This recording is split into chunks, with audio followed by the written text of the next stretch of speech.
you've had 3 postseason starts in this building. 2 of them you pitched very well and you guys lost those games. One of them you didn't pitch as well and you guys won that game. You kind of look back at a career pitching in the postseason here. What do you remember from those games and how does that shape going into tomorrow?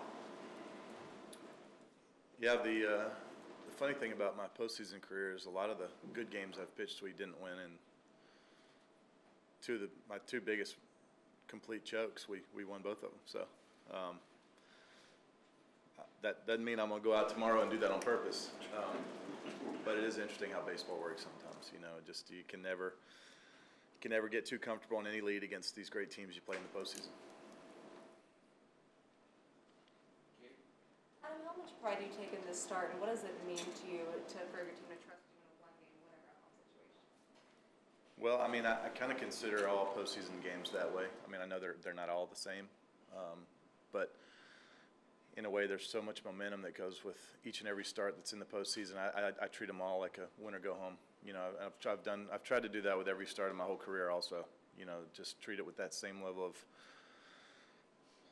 urgency and big gameness. You know, whether it's April 17th or it's October 17th, you know, I try to treat them the same. But it is a great honor bestowed on me. I know that the team feels confident. I feel confident. Our team as a whole feels confident about what's been going on in our clubhouse and out on that field. So it'll be fun. How do I feel what? Physically, with 8 days rest coming into tomorrow? I mean, pretty good. You know, it is a long season, so I mean that we thought about maybe trying to get in a game at the end, but it just made so much more sense to get everything, you know, completely ready for this game.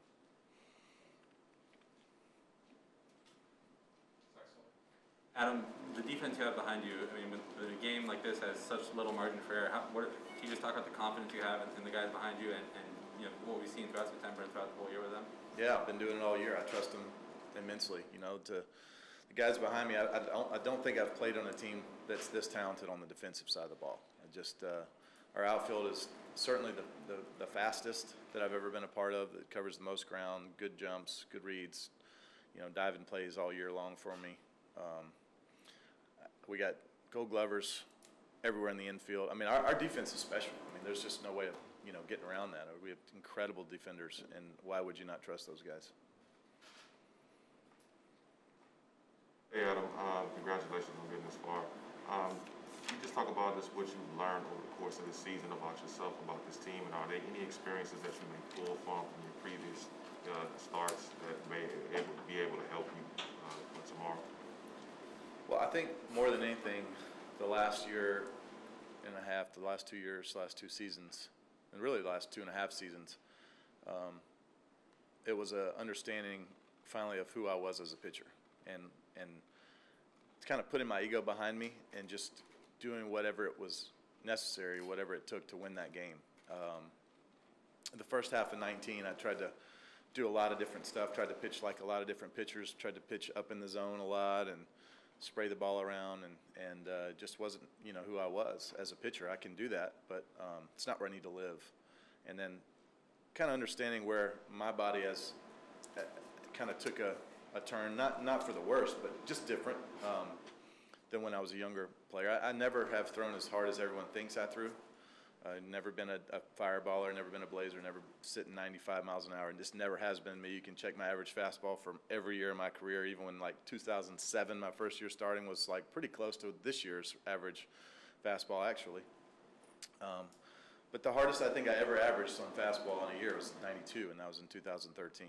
So I just never have been the fireballer. But taking that back even further and understanding that it's okay to not throw 100 miles an hour, because you know what, everybody else does anyways. So maybe me throwing softer is kind of an outlier. I'm not trying to throw it soft. It's just the way it comes out. I would love to throw the ball 100 miles an hour. It just doesn't happen. So I have to be comfortable with who I am in my own skin and go out and get the most out of my own ability. Beth Harris, AP, you don't look your age. Do you feel it? Well, wait, before I thank you, are you saying I look older? Or no, I don't, actually. I felt way older than my age about 3 or 4 years ago. and now I feel, I think, significantly younger than my age. But, you know, in every other job place in America, I'm still a pretty young fellow.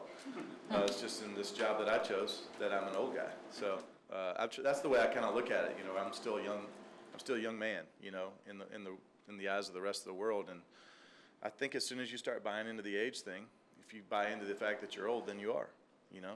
If you stop trying to do things like young folks do, sometimes you are.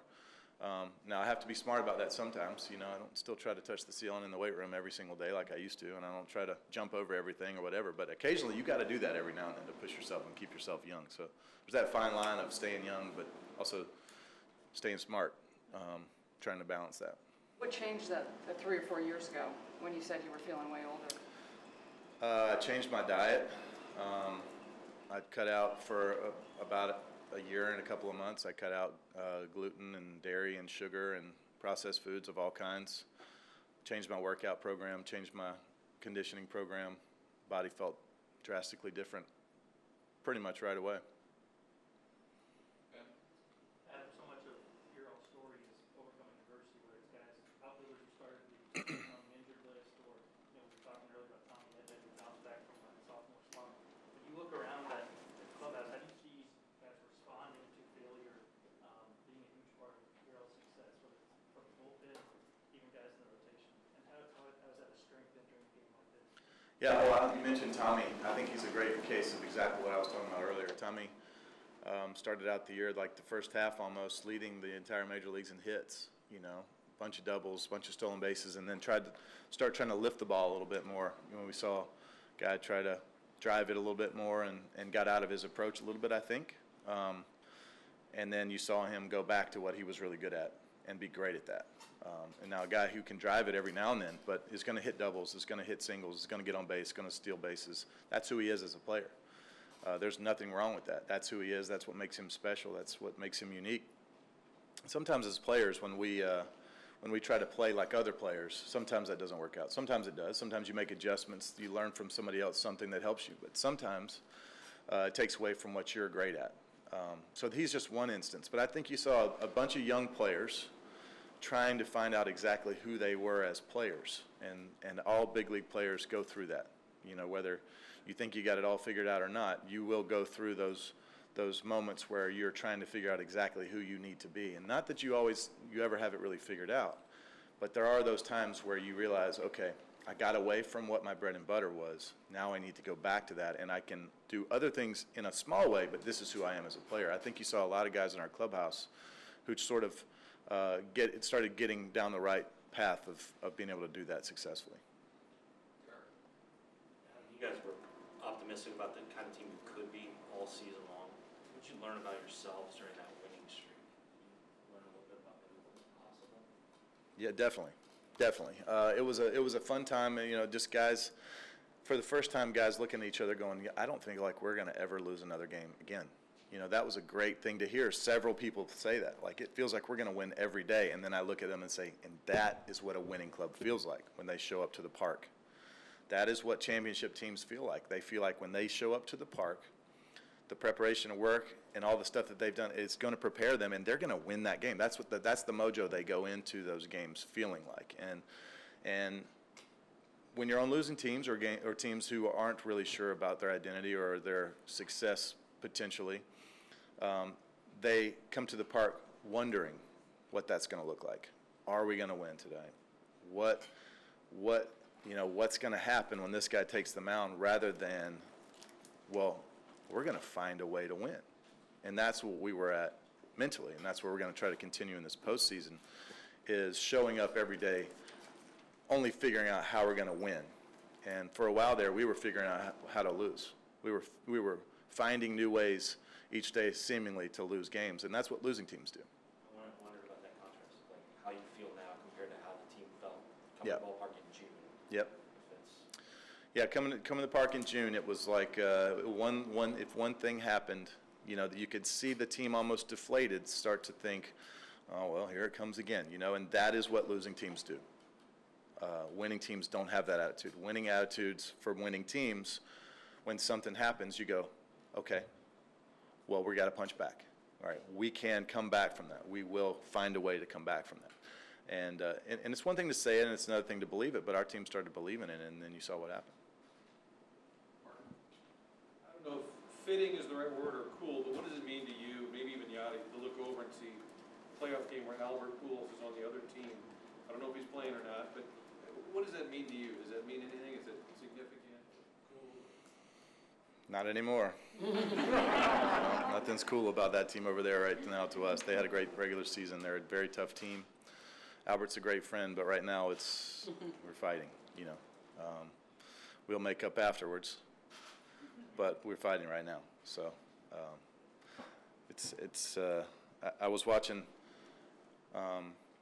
Last Chance U earlier, and they were going over the game plan of the team they were going to face, and one of the players marveled at how fast the other quarterback was, and the coach stopped him and said, "Don't be a fan." And right now we can't be a fan of that other team. We've got to go out and compete. Do you keep in contact with him at all? Yes. Yeah, Albert's a great friend. We FaceTime and talk all the time. So have you guys spoken over the course of the last couple of days? No. Max and Clayton are both great friends of mine also, and we just, you know, we'll talk after. As a follow-up to Derek's question, what changed in that mentality? Obviously the winning helps, but in order to keep that faith and eventually make that transition, what changed that mentality? I don't know. I think you saw a couple things play into that. I think I've said this a few times already, but I think getting in O'Neill into the three-hole was a real empowerer of our lineup. It empowered Goldie and empowered Nolan, and then getting Dylan in that 5 spot and having some people behind there that were successfully driving those guys in occasionally, taking tough at bats. You know, those guys in the middle of the lineup, they really got going. I mean, we got 3 guys in a row, almost 4 that have OPSs over 800. Just that's tough. That's tough on a pitcher. And I've said all along, the championship teams, they have at least 3 guys in their lineup. You know, you can game plan as a pitcher. You can game plan around 2 guys. 3 guys makes it real tough because now you got lots of things that can happen. And runners, extra base hits and crooked numbers and innings in the postseason is what beats you. And so when you get a lineup like that with 3 or 4, this lineup over here has 4 or 5 guys in the middle of the lineup that, you know, they can beat you on any swing. So makes it tougher on a pitcher. Maria Castro with DOP Los Angeles. Obviously, you talk about little bit this team. The 2 teams have a lot of history between each other. But do you feel like this is like the more intense game? It's gonna be very wild. Yeah, 1 games are tough, man. It's because you play a whole season to get into the postseason, and this is the postseason, but it's anything can happen in 1 game. So we've been a part of a couple of wild card games, and it is a harsh atmosphere out there. You know, there's a lot on the line. Winner take all games are just as, I mean, it's as fun as it gets, right? I mean, like as a player, as a competitor, it just, you know, I always talk about the big moments. You know, when you were as a kid, it was never, you know, game 17 against the worst team in the league. It's all what you're going over in your mind in the backyard is always bottom of the 9th, bases loaded.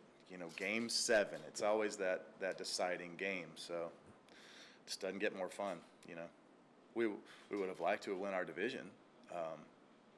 And not have to do that, but here we are, so we're glad to be here. Max had some success against you guys a few weeks ago in St. Louis. You had some success against them in St. Louis. Do you glean anything from that start? Do you adjust your approach, your game plan? Sounds like a scouting report to me, doesn't it? But does that affect what you do tomorrow in any way? Can't tell you that. I won't tell you that. I mean, it's like a ridiculous thing for me to try to even answer that question. Those guys over there, they listen to these things, you know, and I'm just going to throw fastballs right down the middle.